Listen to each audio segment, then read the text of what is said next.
The day humanity was declared slaves, the galaxy faced Earth's wrath. The vote was already over by the time I found my seat. I remember standing in the doorway of the grand chamber of the galactic conclave, holding a datapad I no longer needed, watching the holographic tally board cycle through its final count.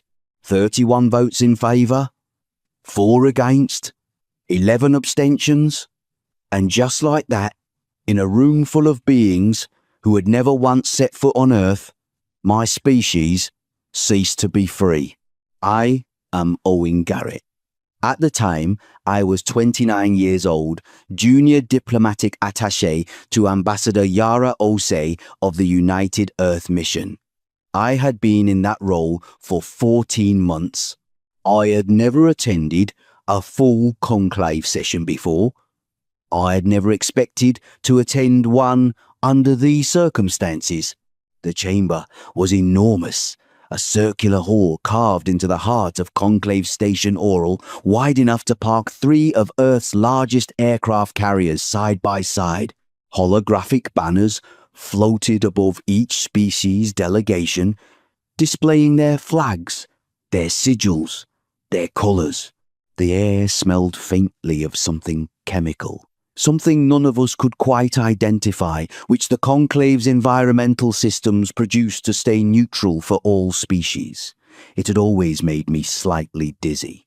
Ambassador Osei was already seated when I reached our delegation section. She was a tall woman, 61 years old, with short grey hair and the kind of stillness that comes from decades of watching powerful people say dangerous things. She did not look at me when I sat down. She was watching the podium. The Vethkai High Speaker, a being called Sorothvel, stood at the centre of the chamber. The Vethkai were 6-limbed, their bodies covered in plates of pale mineral grey, their faces flat and expressionless in a way that human translators always struggled with. Sorothvel was speaking slowly, precisely, the way beings speak when they want every word to be permanent. He was describing the terms of what the conclave had just passed. The official title of the resolution was the Custodial Integration Act. That was the polite language. The language beneath the language that every diplomat in that room understood perfectly, was simpler. Humanity was to be placed under Vethkai administrative authority. Human colony ships would require Vethkai permits. Human trade routes would fall under Vethkai oversight. Human expansion into unclaimed space would be subject to Vethkai approval. The word no one was saying out loud was the word I kept hearing in my head over and over, louder with each passing second. Slaves, not in chains, not in cages, but bound, controlled, owned by paperwork and treaty language and the votes of 31 alien species who had decided that humanity was too young, too unpredictable, too small to be trusted with its own future. I looked at the tally board again. I looked at the names of the species that had voted in favour. Some of them we had traded with for 40 years. Some of them had received medical research from Earth's universities. Some of them had sent their young to study alongside human students on orbital platforms. None of that had mattered today. Ambassador Osei finally turned to look at me. Her expression was calm. Not the calm of someone who was not afraid. The calm of someone who had already decided what came next. She spoke quietly, low enough that no one else in our section could hear. "Send the message home," she said. "Use the emergency channel. Use the word." I stared at her. I knew there was an emergency protocol.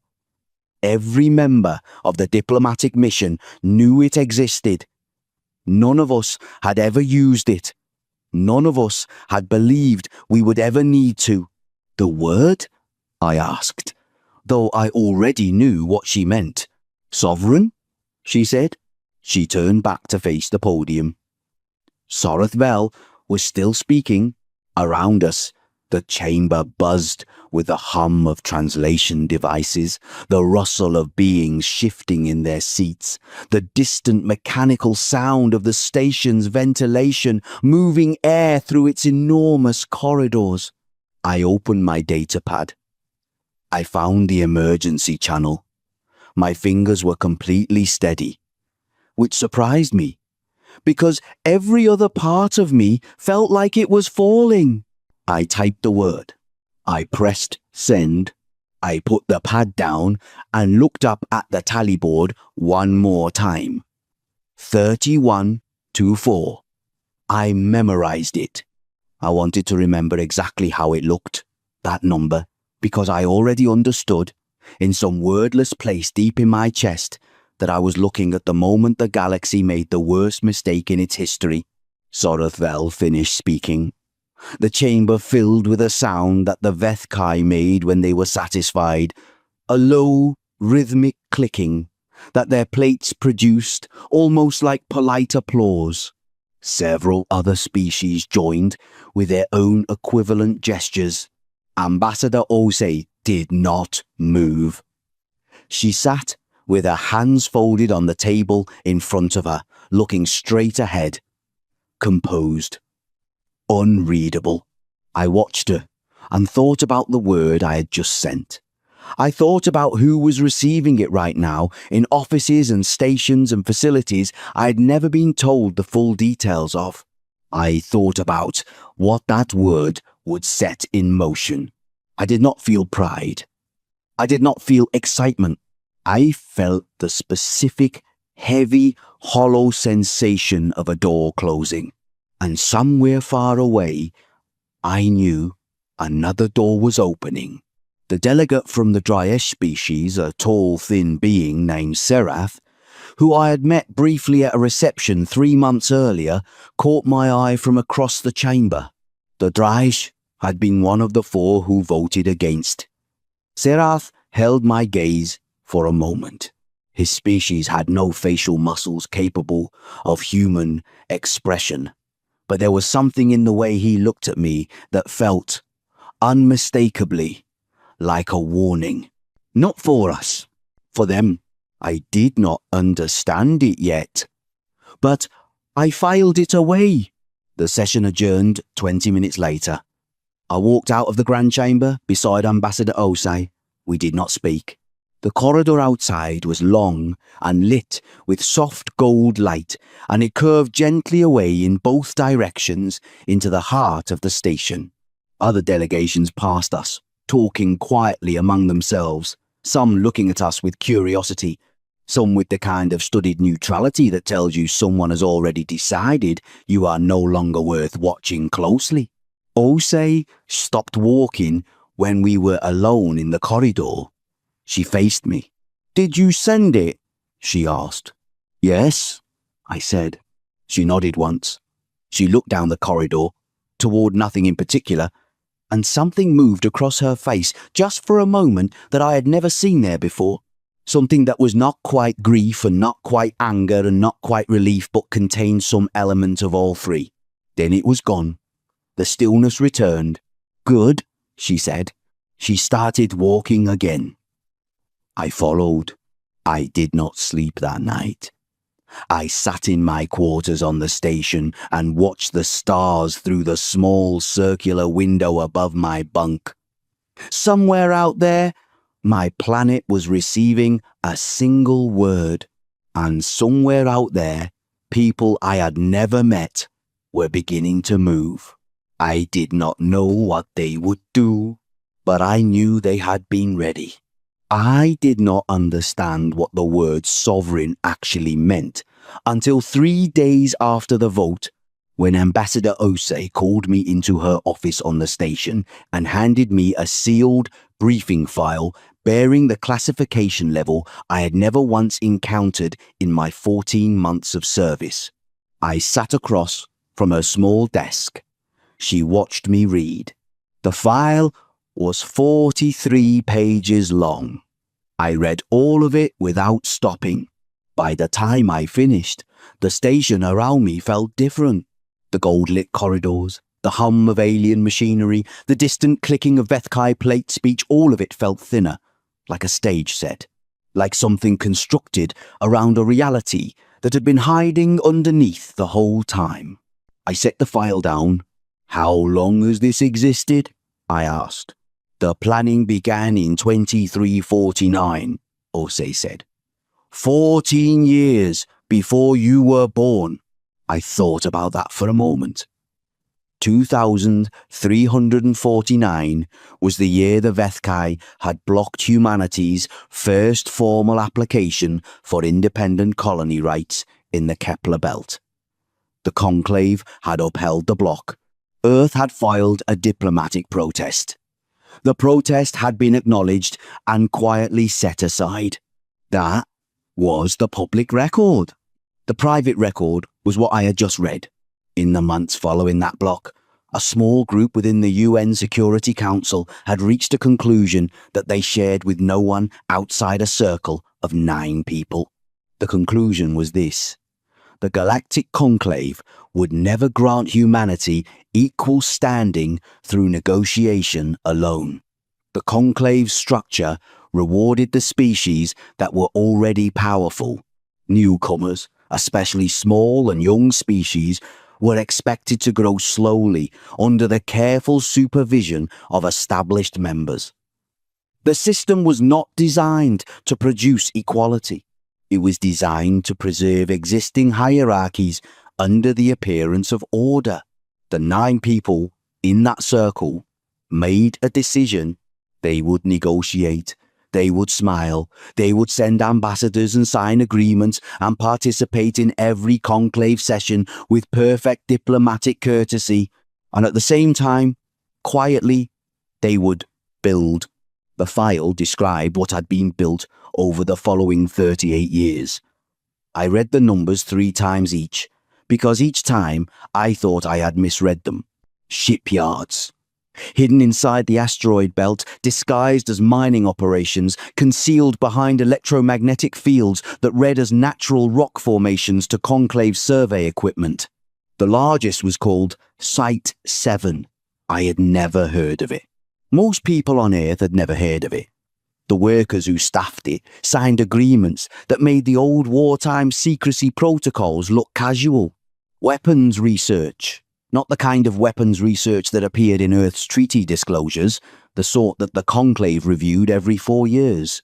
A separate program, entirely off the books, running in parallel, drawing on the full depth of human physics, engineering, and the one area where our species had, over centuries of painful and costly experience, developed genuine expertise: warfare. Other species had studied Earth's history. The Conclave's anthropologists had done extensive work on humanity's record of internal conflict.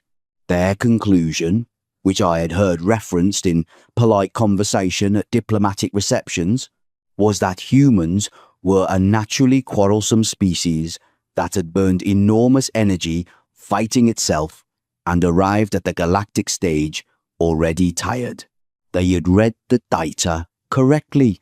They had understood it completely wrong. The wars had not tired us. Every generation that lived through one had passed something to the next, not just trauma, but knowledge. How to organize, how to supply a force across vast distances, how to adapt when a plan failed, how to keep going when everything was harder than expected, how to look at an impossible situation and find the one angle it had not considered. 40 years of space travel had not erased those instincts. They had redirected them. I thought about Serath, the Draish delegate, watching me from across the chamber with that quiet, unreadable expression. He had voted against the decree.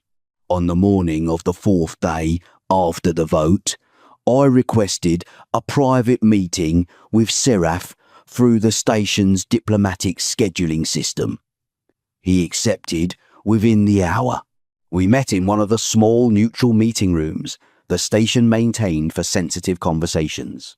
The room had no recording systems, or rather, the conclave claimed it had no recording systems, which meant both of us spoke carefully regardless. Serath stood rather than sitting. His species was more comfortable upright.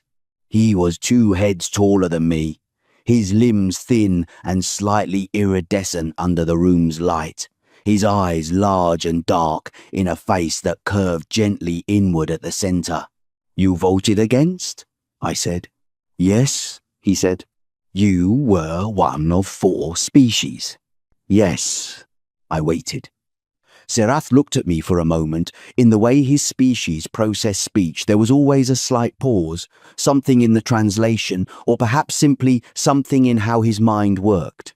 "We voted against," he said at last, "because we have done what the others have not." "Which is?" "We read your history carefully," he said. "Not your diplomatic history, your full history. Everything." I said nothing. I let him continue. "Other species looked at your wars and saw chaos," Seraph said. "They saw a young species that had not yet learned to control itself.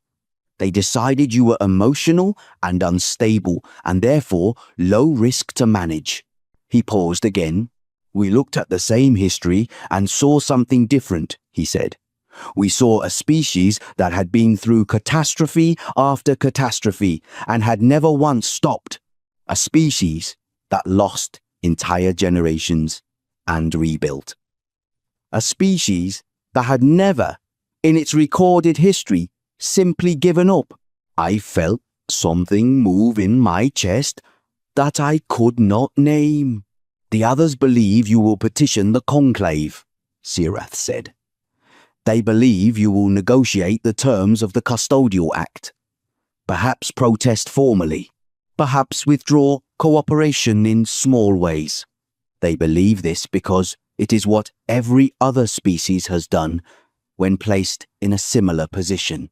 He looked at me directly. His large dark eyes held something that, across all the differences between our species and his, I recognized clearly. He was afraid, not of me, of what was coming. "They do not know what you sent," he said quietly. "They do not know what it means. But I have studied your species for 11 of your years, and when I saw your ambassador's face after the vote, I knew that something had already been set in motion." He paused one final time. "I wanted to tell you," he said, "that the Drash will not stand against you. Whatever happens." I thanked him. We walked out of the room in separate directions. I went back to my quarters and sat on my bunk and looked at the stars. On the 14th day after the vote, the Vethkai issued their first enforcement order. All human vessels in the Kepler belt were to stand down and submit to Vethkai administrative boarding within 30 days. Human colonial installations on 3 Kepler belt worlds were to transfer operational authority to appointed Vethkai administrators within the same period. The order was transmitted to the United Earth Mission on Conclave Station Oral at 0600 station time. Earth's response arrived 12 hours later.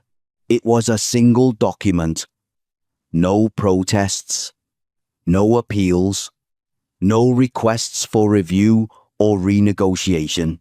The document formally withdrew humanity from every conclave treaty, agreement, and framework, effective immediately. It acknowledged receipt of the enforcement order. It provided precise GPS coordinates of the Kepler belt colonial installations, and at the bottom, in plain text, with no capitalization, no dramatic language, no threat of any kind, just a statement of fact, 7 words long: "The next vessel that enters uninvited does not return." I read those 7 words 4 times. Then I closed the document. Then I sat very still for a long time. I thought about Site 7.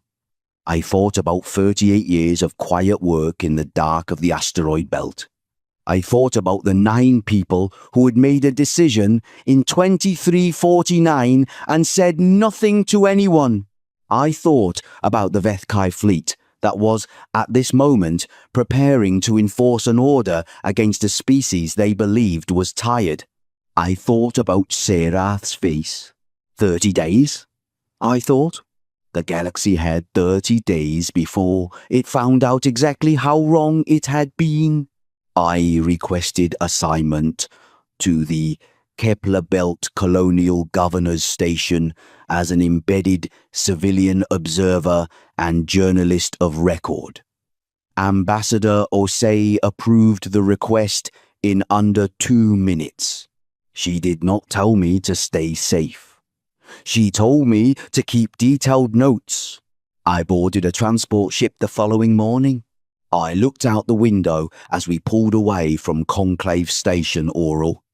The station was enormous, built over generations, the political centre of everything the galaxy called civilized. It looked, for the first time, very small. The Vethkai fleet arrived on the 31st day. I was standing in the observation bay of Colonial Governor Lena Hargrove's command post on Kepler Station 3 when the first alert came through. The bay was a wide, curved room with transparent walls that looked out over the colony's rooftops, and, above them, the dark expanse of open space.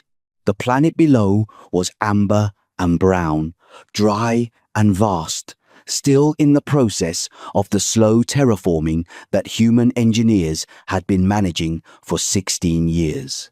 Governor Hargrove was a compact woman in her mid-50s with short dark hair and the unhurried manner of someone who had spent 3 decades solving problems in remote places. She stood beside me when the sensor display lit up. She did not flinch. 240 contacts, said the sensor officer, a young man named Callum, who had been on the station for 8 months and had the specific look of someone who had been prepared for this, but was discovering that preparation and reality are very different things. Vethkai configuration. They're coming in on a standard approach vector, no evasive manoeuvring, no weapons hot. They're not expecting resistance, Hargrove said. No, I said. They're not. She looked at me. I looked back at her. They will, she said. It was not a question. I nodded. The Vethkai fleet dropped out of faster-than-light transit in a wide formation. Their ships were large, angular, dark blue in the way minerals are dark blue, not a colour chosen, but a natural product of their hull material, a composite alloy that Conclave technical assessors had rated among the strongest in the known galaxy. There were cruisers and support vessels and what the sensor display identified as 3 command ships, each the size of a small city block. The Vethkai commander opened the channel without waiting. His voice came through the translation system in the flat, measured tones that Vethkai used for what they considered routine administrative communication. He introduced himself as Fleet Administrator Dorath Vel, a relation of the High Speaker, I noticed, though I did not say so. He stated that he was here to implement the terms of the Custodial Integration Act. He directed Governor Hargrove to stand down all station systems, open the docking ports, and prepare colonial administration for transfer. He gave a timeline of 2 hours. His tone suggested he expected compliance in 1. Governor Hargrove pressed the transmit button. We acknowledge your transmission, Fleet Administrator, she said. Please hold your position. She released the button. She turned to Callum. Are they on sensors yet? She asked. Callum was watching his display. His face had gone very still. Yes, he said. Coming up on the far side of Kepler, 7G. I looked at the main display. The gas giant, Kepler 7G, sat in the middle distance, a massive planet of pale orange and brown bands, its rings thin and faint in the local starlight. The Vethkai fleet was positioned between us and the open belt, between us and the planet. They had positioned themselves, I realized, so that anything coming from the direction of the sun would have to come through them. That was good tactical thinking. It was also exactly what the people who planned this had counted on. The contacts appeared on the display slowly at first. 1, then 4, then 12. Then the system stopped counting individual contacts and switched to a density display because there were too many to render separately. The Vethkai fleet had 240 ships. What came around the curve of Kepler, 7G, had more than 2,000. They had been there the whole time. Running cold, no active emissions, tucked into the gas giant's electromagnetic shadow so perfectly that no conclave sensor had ever registered them. I would later learn that some of those ships had been in position for 4 years, rotating crews on silent transports, waiting without complaint. I pressed my hand against the observation bay wall to steady myself. The human fleet was unlike anything in any conclave registry. They were dark ships, not the dark blue of Vethkai hulls, but a deep, light-absorbing black, angular in ways that felt almost aggressive, as though they had been designed not just to fight, but to look like what they were. No decorative elements, no identification markings visible at this range. Just shape and mass and the absolute, quiet confidence of something that does not need to announce itself. Admiral Renata Solis opened a channel. I had not met her before. I had only read her name in the briefing file, but her voice, when it came through the speakers, was exactly what I had imagined, level and clear, with the particular quality of someone who has made peace with the weight of the moment they are in. Fleet Administrator Dorath Vel, she said. My name is Admiral Renata Solis of the Earth Defense Command. You are in human-claimed space. You were warned that this would not be permitted. You have 60 seconds to reverse your heading and exit this system. She paused. Not for drama. Just because 60 seconds is 60 seconds, and she was giving him the full count. Dorathvel's response came at the 30-second mark. Admiral, he said, and there was something in his translated voice that sounded almost amused. You command an unlisted fleet. There is no record of this force in any conclave disclosure. This is a violation of 40 seconds, Solis said. The Treaty of Shared Transparency, Article 14, which requires all member species to... You are no longer speaking to a member species, Solis said. 20 seconds. Pause. You cannot seriously intend. 10. Admiral, this is 5. Silence. Then the Vethkai fleet powered its weapons. I learned later, from the official record, that the engagement lasted 11 minutes and 14 seconds. From inside the observation bay of Kepler Station 3, it did not feel like 11 minutes. It felt like a single, continuous, overwhelming fact. The human fleet did not charge. It did not scramble or scatter. It moved with the kind of coordinated precision that comes from years of drilling and simulation and the cold, deep patience of people who had been waiting for exactly this moment.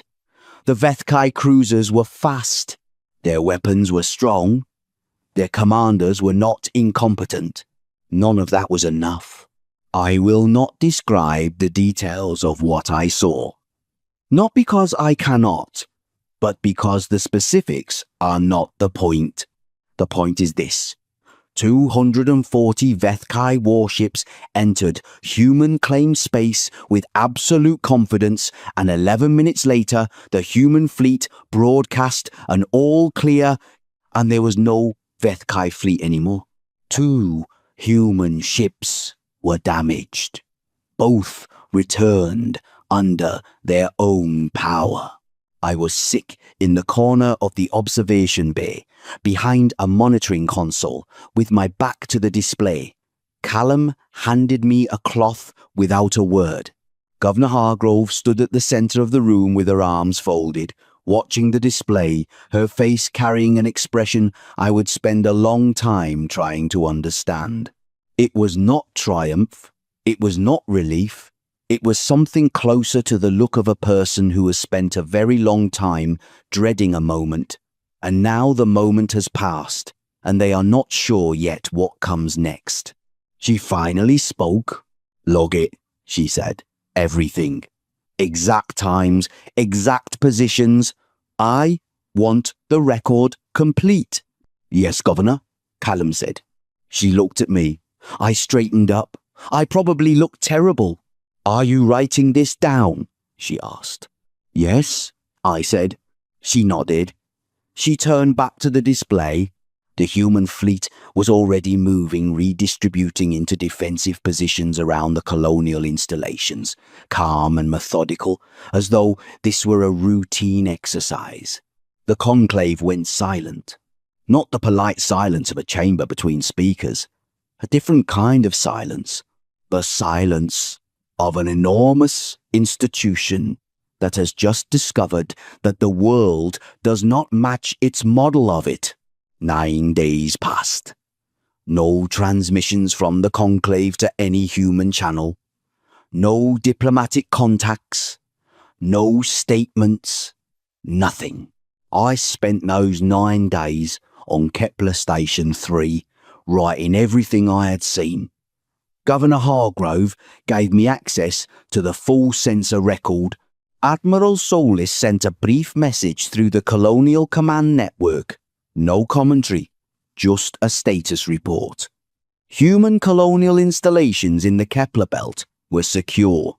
Earth Defense Command was positioned and alert, awaiting further orders. On the 10th day, Ambassador Osei sent me a message from Conclave Station Orel. 4 words: "Come back. Bring notes."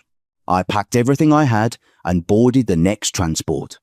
I looked back at Kepler Station 3 as we pulled away from the dock. The colony below was still amber and brown. The terraforming equipment was still running. The engineers, who had been working on this planet for 16 years, were still working on it. Life continued. That was, I thought, the whole point. The conclave had not invited us. That was the first thing Ambassador Osei told me when I arrived at Conclave Station Oral, 11 days after the engagement in the Kepler belt. The emergency session had been called by the Vethkai High Speaker, Sorath Vel, and convened by the Conclave's Administrative Council.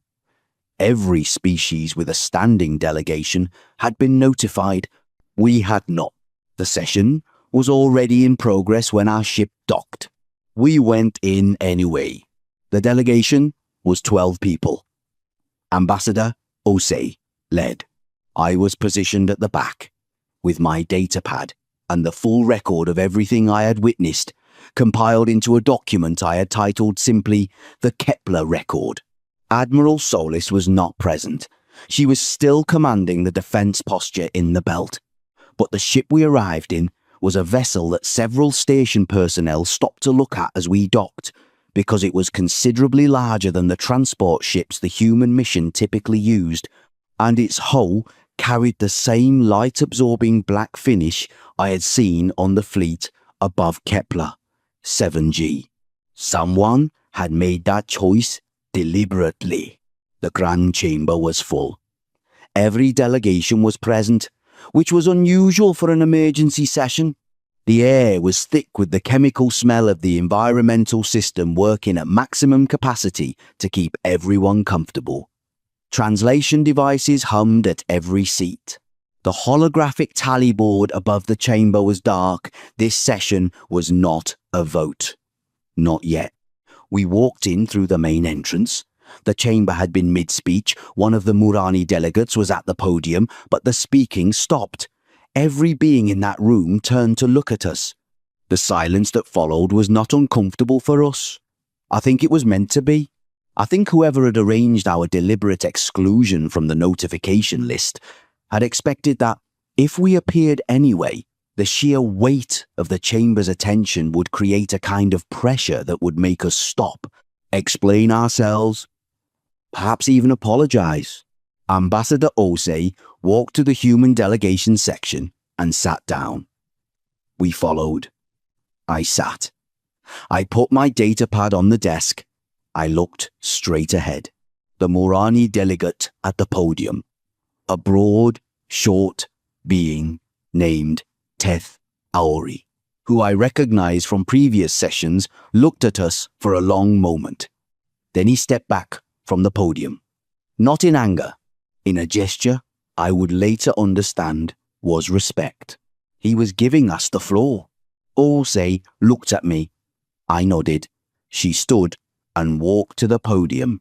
She was not a tall woman. The conclave's podium was sized for beings considerably larger than any human. She stood at it and looked out at the chamber, and the chamber looked back at her. And for a moment, there was nothing but the hum of ventilation and translation systems. She spoke without notes. 31 of you voted to place humanity under custodial authority, she said. You did this because you believed you understood what we are. You studied our history, and you concluded that we were a young species, fractious and undisciplined, capable of causing local problems, but not significant ones. You believed that managing us was a reasonable administrative measure. She paused, not for effect. She was simply speaking at the pace of someone who has thought carefully about every word. You were wrong about what you were managing, she said. And you were wrong about what would happen if you tried. Soroth Vel, seated at the Vethkai delegation's table, straightened. He did not stand to interrupt, which told me his advisors had warned him not to make that move. But his plates shifted in the way that Vethkai plates shift when they are preparing to speak with authority. You lost a fleet, Osei said, looking directly at him. 240 warships in 11 minutes, in our space, against our people, who were defending installations that we built with our own resources over 16 years. You came to enforce an administrative order. You were stopped. The chamber was completely still. I am not here to threaten anyone, she said. I am here to be clear, because clarity is what this situation requires. Humanity is withdrawing from the galactic conclave, not as a protest, not as a negotiating position, permanently. We do not recognize the Custodial Integration Act. We do not recognize any conclave authority over our space, our ships, our colonies, or our people. These are not demands. They are facts. Soroth Vel stood. He was large. Even seated and standing, he filled the space around him. His voice, when it came through the translation system, carried the practiced weight of someone accustomed to having his words treated as final. You cannot simply remove yourself from the conclave, he said. The conclave is the structure of civilized space. Every species in this chamber has agreed to its framework. The alternative is chaos. Osei looked at him. She took a breath. Order, she said, is not the same thing as justice. You had 60 years to learn the difference. You chose not to. The words landed in the room like something physical. I watched the chamber. I watched individual delegates. The Morani delegation, 3 beings who had voted against the Custodial Act, exchanged a look among themselves. The Dryas delegation sat very still. Cherath, whom I could see from my position, was watching Osei with an expression I recognized. Not surprise, recognition. We are open to new agreements, Osei continued, her voice unchanged. Bilateral agreements. Agreements between equal parties negotiated freely with terms that apply to both sides. We are willing to trade, to cooperate on research, to coordinate on shared concerns like navigation hazards and deep space emergencies. We have no interest in being anyone's enemy. She looked around the room. But we will not be anyone's subordinate. Not again. Not ever. She stepped away from the podium and walked back to our section. She sat down. I realized I had not breathed in approximately 2 minutes. I breathed. Sorothvel remained standing. He looked at the conclave's administrative council, 4 beings seated in a raised section above the main floor. I call for a vote, he said, on authorizing a coalition military response to Earth's unlawful military action in the Kepler belt. The council chair, a thin being with 4 arms whose species I could never remember the name of, looked around the room. The motion requires a supporting petition from 12 member species, the chair said. Fleet Administrator, please obtain the supporting signatures before we proceed. Sorothvel turned to the chamber. He waited. The Murani delegation did not raise their hands. The Dryish delegation did not raise their hands. The 4 small species who had voted against the Custodial Act did not raise their hands. Others, who had voted in favor of the Custodial Act, sat quietly, looking at their desks, looking at the ceiling, looking anywhere but at the Vethkai delegation. Sorothvel waited for 90 seconds. He did not reach 12 signatures. He sat down. In the silence that followed, Teth Aori of the Murani delegation stood and formally requested placement on the open floor to address the human delegation directly. The council chair granted it. Teth Aori turned to our table. The Murani Collective, he said, requests the opening of bilateral talks with the United Earth Mission at a time and place of Earth's choosing, toward the formation of a new cooperative framework. He sat down. Before the echo of his words had finished moving through the chamber's translation systems, a second delegation stood, then a third, then 2 more at once, so that the council chair had to call for order. 5 species in less than 4 minutes, all requesting bilateral talks with us, all stepping away from the conclave's framework towards something they did not have a name for yet, but that was forming in real time in the middle of that chamber. The galaxy was rearranging itself. I could feel it happening. I looked across the room at Serath. He was watching the chamber too. He turned, and our eyes met. He held my gaze for a moment. Then he did something with his long, thin neck. A slight incline forward, barely perceptible. Anode? Ambassador Osai leaned close to me. Her voice was barely above a whisper. Keep writing, she said. I typed. 6 months later, I sat in my mother's kitchen in Nairobi. The window above the sink looked east, toward the hills, and in the evening the sky went gold and then deep red before it turned dark. I had grown up watching that particular sequence of colours. When I was a child, I had thought it was the most ordinary thing in the world. Now it seemed extraordinary to me, though I could not have explained precisely why. My mother had made tea. I was not drinking it. I was looking at the window. You are very quiet, she said. I have a lot to think about, I said. She sat across from me. She was 63 years old, still working 3 days a week as a secondary school science teacher, still entirely unimpressed by things that were supposed to be impressive.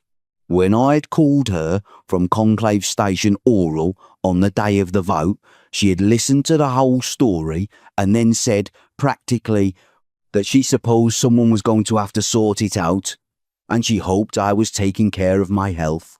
People keep asking me. I said, whether I'm proud. And I don't know yet. She wrapped her hands around her own cup and looked at me steadily. Tell me what is making you uncertain, she said. I thought about how to answer that. I had been thinking about it for 6 months, and I still had not found the right shape for it. We won, I said. The Kepler Belt colonies are secure. We have 14 bilateral agreements with other species now. More being negotiated. The old conclave is falling apart. Some of its members are joining the new cooperative framework we're building. Others are pulling back into themselves. The Vethkai haven't made peace with us, but they haven't moved against us again either. By any measure you could apply, we're in a better position than we were a year ago. But, she said, 11 minutes, I said. 240 ships in 11 minutes. She was quiet. I keep thinking about who was on those ships, I said. Not the Vethkai High Speaker, not Sorafvel, the crews, the beings who were following orders, the same way people have always followed orders, because orders come from above and you trust that the people above you know what they're doing. Did they know what they were doing? My mother asked. The people above them? No, I said. They genuinely had no idea what they were sailing into. They thought we were small and manageable. They thought enforcing the order would be straightforward. And the people who built the fleet, she said. Did they know? I thought about the briefing file. The 9 people in 2349. The 38 years of quiet, careful, deliberate preparation. The shipyards in the asteroid belt. The weapons programs that never appeared in any treaty disclosure. The thousands of crew members who had run silent aboard those dark ships for years, waiting. They knew exactly what they were doing, I said. My mother nodded. She looked at her tea. Then the question you are really asking, she said, is whether it was right. Yes, she thought about that for a while. She was a science teacher, and she approached questions with the habit of considering multiple angles before committing to an answer. The Vethkai proposed to own us, she said finally. Legally, with the approval of 31 other species. That is what the vote was. Yes. And we said no.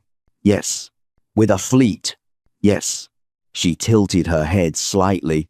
Would they have accepted no without the fleet? I did not answer right away. I thought about Sorafvel at the podium on the day of the vote. The satisfied clicking of Vethkai plates. The 11 abstentions from species that could have stopped it but chose not to. I thought about 38 years of diplomatic protest that had been acknowledged and set aside. No, I said, they would not have. Then the fleet was the answer to the question they were asking, she said. The question was, what are you going to do about it? And the answer was the fleet. People died, I said. Beings died. Yes, she said, because they came to take what was not theirs. She said it simply, without anger, without celebration, just a fact. I know, I said. I know you're right. I do know that. But I also think I stopped. I tried again. I think it's possible for something to be necessary and still to carry weight afterward. I don't want to feel light about it. I don't think we should. She was quiet for a moment. Then she reached across the table and put her hand briefly over mine. That is why I am not worried about you, she said. I looked at her. The people who scare me, she said, are the ones who don't feel that weight. The ones who look at 11 minutes and only see a victory. You are not one of those people. That is good. Hold on to it. I thought about Admiral Solis's voice on the channel, counting down from 60, the complete absence of excitement in it, the total flatness. Not the flatness of someone who didn't care, but of someone who cared so much They had burned all the drama out of the moment long before it arrived. I thought about Governor Hargrove standing in the observation bay, arms folded, watching the display with that complicated expression I had spent 6 months trying to name. I thought about Ambassador Osei in the conclave chamber, hands folded on the table, watching the tally board reach 31. None of them had been light about it. "I talked to Sarath last week," I said. "The Draesh ambassador. What did he say?" "He told me his people have a concept. He translated it as the species that flinches last. The idea is that the most dangerous force in the galaxy is not the one that strikes first. It's the one that absorbs every injustice and every dismissal and every humiliation and holds it all and remembers it all, and then, at the moment that matters, does not flinch." My mother was quiet for a moment. "Did he mean us?" she said. "Yes," I said. "He said his historians had been watching for a species that fit the definition for a long time. He said they had marked us as the candidate over 40 years ago, based on our history, based on the pattern of endurance," she said. "He called it something else," I said. "He called it loyalty to the future. The idea that you can suffer something in the present if you believe that what you are protecting will outlast the suffering." My mother looked at the window. The light outside was starting to shift toward evening. "That sounds like something Earth people understand," she said. "He said the same thing," I said. We sat together for a while without speaking. The kitchen smelt like tea and the particular warmth of a house that has been a home for a long time. Outside, the neighborhood was doing what it always did. Children calling to each other in the street, someone's music drifting from an open window, the distant sound of a vehicle on the road that curved around the hill. Life continuing. Ordinary and extraordinary at the same time. I thought about the 14 bilateral agreements, the new cooperative framework that had no name yet but was growing, species by species, as others stepped away from the old conclave structure towards something that did not yet exist but was being built in real time.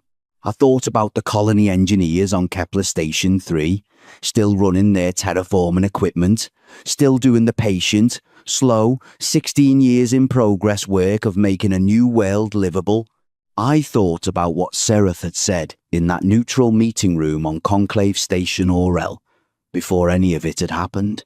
His large dark eyes, and the thing in them I had recognized. Despite every difference between our species, he had been afraid for the Vethkai. Not contemptuous, not satisfied, afraid.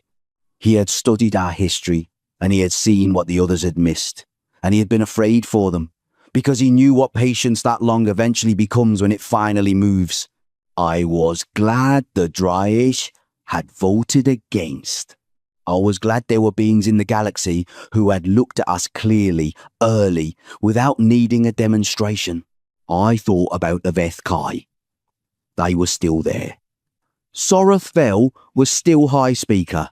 The intelligence reports that crossed Ambassador Osei's desk described a species in an internal argument, some factions pushing toward negotiation with Earth, others insisting on a harder position, waiting for allies, waiting for a moment. The war, if there was going to be one, was not over. It had not truly begun in the Kepler Belt. The Kepler Belt had only been the demonstration that changed the conversation. What came next was what I thought about most. Not with fear, something else, something steadier. I pulled out my data pad. The document I had been keeping since the day of the vote was now 212 pages long. It was still growing. I had a working title for it, that I had not shown anyone yet. I scrolled to the end and typed a new entry. Nairobi, Earth, evening. 6 months after the Kepler belt. The light outside is doing what it always does here. My mother is washing up the cups. I can hear the neighbourhood. I can hear, very faintly, the kind of normal human sound that is so ordinary I stopped noticing it years ago, and now I notice every second of it. We signed 2 more bilateral agreements this week. A 3rd species has formally requested talks. The new framework has no name, but it has 17 members, and more are approaching. The Vethkai are quiet. That does not mean they are finished. It means they are thinking. We are thinking too. That is the state we are in. 2 species, and several dozen others, all thinking very carefully because everyone now knows what the thinking eventually produces. I do not know what comes next. I know that it will require the same thing. Everything has always required from us patience and work, and the willingness to hold on through the parts that are hard, because the future on the other side of the hard parts is worth it. Ambassador Osei called this morning. She asked if my notes were ready. I told her they were close. She told me to finish them. I am finishing them. We are a species that has been told, in ways large and small, that we are not enough. Not old enough, not advanced enough, not calm enough, not large enough, not important enough to be treated as equal by the powers that had already decided the shape of things before we arrived. We kept working anyway. We kept building. We kept reaching into space and planting colonies and sending signals and learning and changing and failing and starting again. We held on to the future the way you hold on to something that cannot be taken from you if you never let go. The galaxy called us slaves. We answered, not with words, not with a petition, not with an appeal to the better nature of beings who had already decided what we were worth. We answered with 38 years of quiet work and 2,000 ships rising from behind a gas giant on the 31st day, and a voice on an open channel that counted down from 60 without a single tremor. I am not entirely proud. Pride is too simple for what I feel. I am certain. We are here. We are not going anywhere. We will not be moved by anyone who mistakes our patience for weakness, our kindness for submission, or our history of endurance for a sign that we do not know our own worth. The galaxy is changing. We are changing with it, and we are changing it, and the 2 things are the same. Outside, the sky has gone red. In a minute it will go dark, and the stars will appear, and they will look exactly the way they always have, distant, cold, bright, and full of everything we have not done yet. I am ready. We are ready. We always were.